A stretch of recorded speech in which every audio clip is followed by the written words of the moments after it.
So today I will talk about the cost of your ZIO addiction indeed. So who am I? I'm Jules. I'm a tech lead at Conductor, and I started to help ZIO Kafka lately. That's it.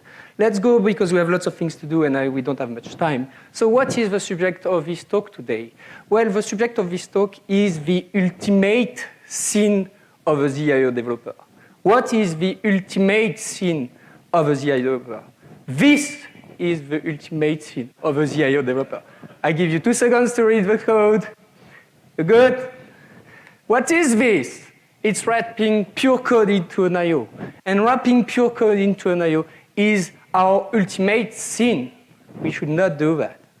So we will see 3 issues of that.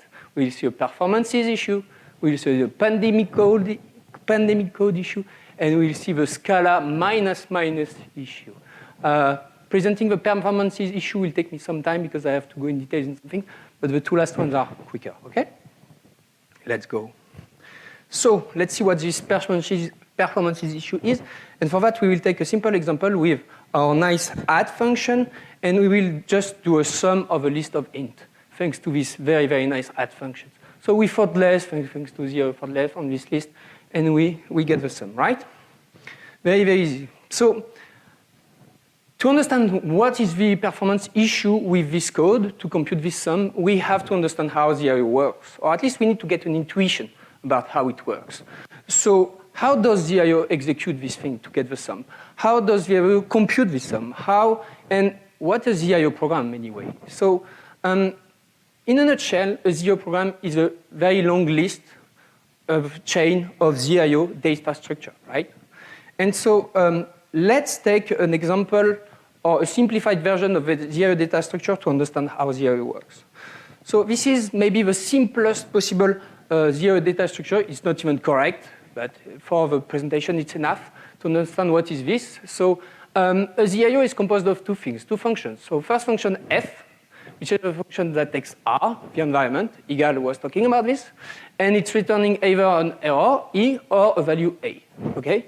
And it's composed also of a second function, next, which takes this A that we just computed potentially, and it returns the next IO, right?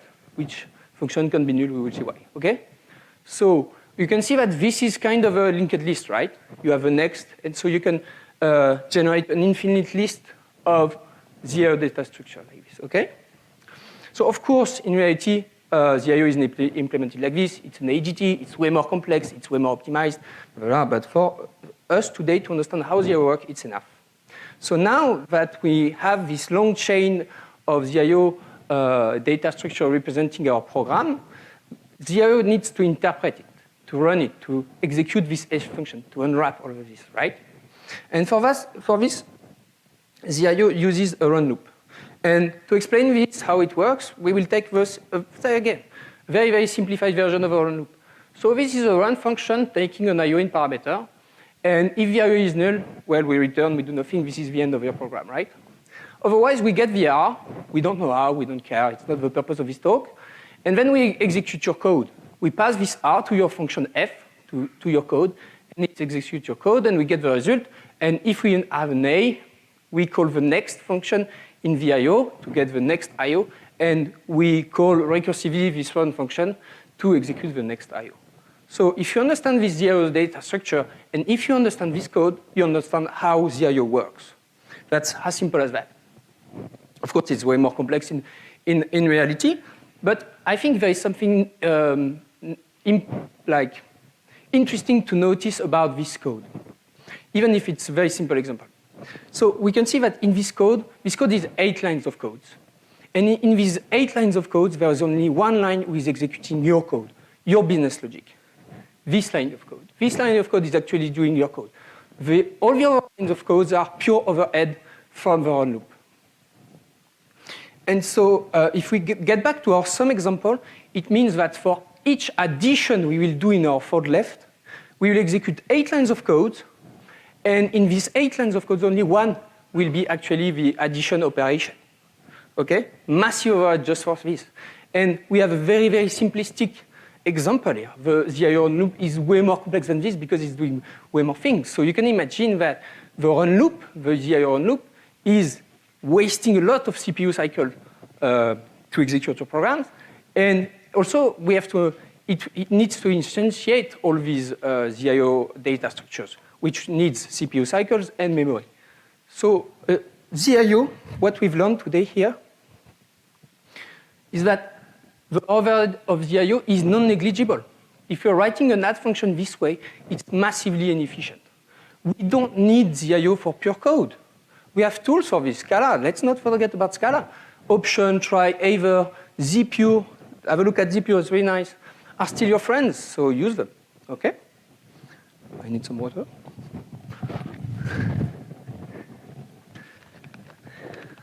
Whoop. What is what I mean? Okay. I'm on time. So we have learned about the performances issue. So now let's move on to the second issue, the pandemic code issue. What do I call the pandemic code issue? And so let's go back to our sum example.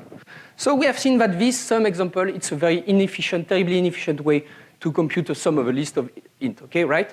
But it's also a terribly impractical piece of code to use and to reuse, because if a developer needs to reuse your code, then it will have to deal with this I/O. And because it needs to deal with this I/O, it will, even if its code is pure, it will have to return an I/O also. And so basically, because of this sum and because of this add, basically this I/O will spread in the entirety of your program. So you will have this I/O everywhere in your program, but maybe you don't even need it. Maybe all your program is just doing pure math. So there is no reason. There is no way to get rid of this I/O. And so you will have to live with this byte design everywhere in your program just because of this silly implementation of the add function. Okay? So what did we learn here? ZIO is spreading in your code base. And it's a very, very good property of ZIO. Because when used properly, it forces you, or the users of your API, of your code, to deal with the effect, to deal with the potential error, to deal with the need of a scope, of an environment, stuff. But when misused, like we've seen here with just pure code, it's a very, very bad thing. It's a very bad property. Potentially preventing other people to write performant code because they will have to deal with this I/O they don't need to, okay? So that's it. Am I on time? What? Yeah? Okay. Still, good. And now let's move to the last issue, the worst, according to me. And I tend to get mad when I'm talking about this. So because I tend to get mad, let's put a nice, peaceful image, to calm down. Let's breathe. Okay, so peaceful now. So we are functional programmers in this group, right? We've learned this thing called pure functional programming. We've learned to be disciplined, to basically avoid certain things like throwing exceptions, etc., so that our code composes, right? We've learned to use things like ZIO, CATS effects, all these complicated things. We've learned a lot of things to be here today. We've learned a lot of things to write these asynchronous, highly concurrent programs like if it was something easy to do correctly, without deadlocks, without races, without all sorts of bugs, incredibly hard to reproduce and debug, right? And, well, apparently we've learned all of this, but we just do the same thing we were doing with Java. We're adding all these layers of complexity and things to learn to do the same thing we were doing without these things. Why? And what is this thing, this same thing I'm talking about? We are lying. We are back to lying. Lying about what our functions are doing. And to illustrate this, let's take some Java++ code. Nice, amazing. Look, function takes two int, return an int. Its name add. You can assume it will make an addition, but if you look only at the type signature, that's what you would think. But if you look at the code, you don't know what it does.